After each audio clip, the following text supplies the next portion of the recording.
ভিতরে আমরা কিন্তু বেড পাচ্ছি, আলমিরা পাচ্ছি, আপনার ড্রেসিং ইউনিট পাচ্ছি, স্টাডি ইউনিট পাচ্ছি, ওয়ার্ড্রোব পাচ্ছি, ইভেন আপনার আপার ড্রয়ার, লোয়ার ড্রয়ার, আপার ক্যাবিনেট, লোয়ার ক্যাবিনেট সব কিছু।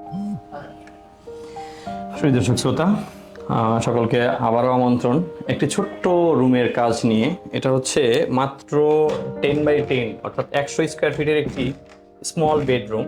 যে বেডরুমটিতে আমরা এখন বর্তমানে ঢুকলাম, সেই বেডরুমে একটু খেয়াল করে দেখবেন যে খুব ছোট একটি বেডরুমের ভিতরে খুব সুন্দরভাবে পরিপাটি করে গোছানো একটি ড্রেসিং ইউনিট, তার সাথে ড্রেসিং ইউনিটে বিভিন্ন ধরনের যে প্রসাধনী রাখে সেই প্রসাধনীর বিশেষ জিনিসগুলো, এবং এই পাশটায় হচ্ছে আপনার পুরোটাই একটি লং ক্যাবিনেট, এবং ইভেন লং ক্যাবিনেটের উপরে যে ওই পাশটায় যে ফল সিলিং ছিল সেই ফল সিলিংয়ের জন্য কিন্তু এই পাশটায় পুরোটাই ক্যাটডোরটাকেই আপডেট করা হয়েছে, সেভাবে রেডি করা। এবং একটা রুমের কম্পোজারি কিছু জিনিসের ভিতরে, অত্যাবশ্যকীয় জিনিসের ভিতরে এই স্টাডি ইউনিটটি থাকে। স্টাডি ইউনিটটি কিন্তু খুব সুন্দরভাবে সাজানো। আপনি খেয়াল করে দেখবেন যে স্টাডি ইউনিটের ভিতরে পড়ার যে টেবিলটা, মূল টেবিলটা, এবং এখানে সাধারণত মনিটরগুলো মাউন্ট হবে, এবং এর উপরে বুকশেলফ থাকবে। তার উপরে হচ্ছে ক্যাটডোরের উপরে যে ইউনিটটি দেখতে পাচ্ছেন সেটাতে হচ্ছে আপনার বড় বড় যে জিনিসগুলো থাকে সেগুলো রাখা যাবে। আর এটাকে যদি আমি ঠিক ডান পাশ থেকে একটু এই সাইড থেকে দেখাই তাহলে ভিউটা আরও ভালো দেখতে পাবেন। তো এই পোর্শনটায় যেটা হয় যে এই পোর্শনটায় কিন্তু আমরা উপরে ফিল্মেটা দেখতে পাচ্ছেন যে আর যেই বেডটা থাকবে ঠিক বেডটার পিছন সহ কিন্তু ফিল্মেটা ডিজাইন করা, যেহেতু ছোট একটি জায়গা।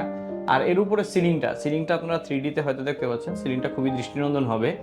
এবং এই যে 100 স্কোয়ার ফিটের একটি জায়গাকে আমি সুন্দরভাবে সাজিয়ে নিলাম, এটা মানে যে উদ্দেশ্যে ভিডিওটি করা সেটা হচ্ছে যে ছোট স্পেসগুলোকে কিভাবে স্মার্টলি সাজানো যায়, স্মার্টলি আপনার এইভাবে আপনি ইউজ করতে পারেন।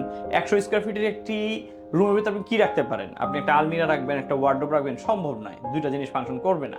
কিন্তু এখানে কিন্তু আলমিরা এবং ওয়ার্ড্রোব দুই জিনিসই পেয়ে যাচ্ছেন, এবং ড্রেসিং ইউনিটটাও সম্ভব, কিন্তু এখানে কিন্তু আমরা ড্রেসিং ইউনিট নিয়ে নিয়েছি। ড্রেসিং ইউনিট হলেও কিন্তু আপনি স্টাডি ইউনিট পাবেন না, কিন্তু স্টাডি ইউনিটও হয়ে যাচ্ছে এখানে।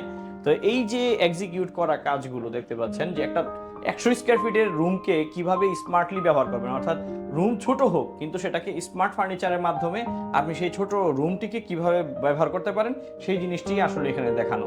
তো ইন্টেরিয়র কি আসলে একটা শৌখিন জিনিস? না, ইন্টেরিয়র হচ্ছে আপনার জায়গার পরিসর ছোট হোক সেটাকে স্মার্টভাবে সাজানো গোছানো একটি ফার্নিচার লেআউট।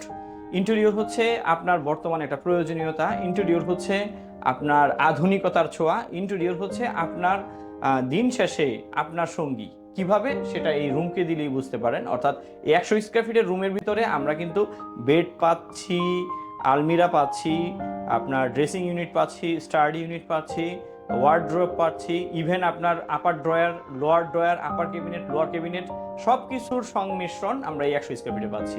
এটা তখনই সম্ভব হবে যখন আপনি একটি স্মার্ট ইন্টেরিয়র সিস্টেমে যাবেন, একটি মডিউলিং সিস্টেমের ভিতরে যাবেন, তখনই সম্ভব। আসলে ইন্টেরিয়রটাকে আপনারা অনেকে শৌখিনতা মনে করেন, অনেকে অপ্রয়োজনীয়তা মনে করেন, আসলে সেরকম না। এটা এখনকার বর্তমানে প্রয়োজন, এবং এটা কিন্তু আপনার বাসাকে অনেক সুন্দর গোছানো পরিসরে, ছোট্ট পরিসরে সাজানো গোছানো একটি স্মার্ট ফার্নিচার সিস্টেম দিতে পারে আপনাকে। ধন্যবাদ সকলকে। আসসালামু আলাইকুম।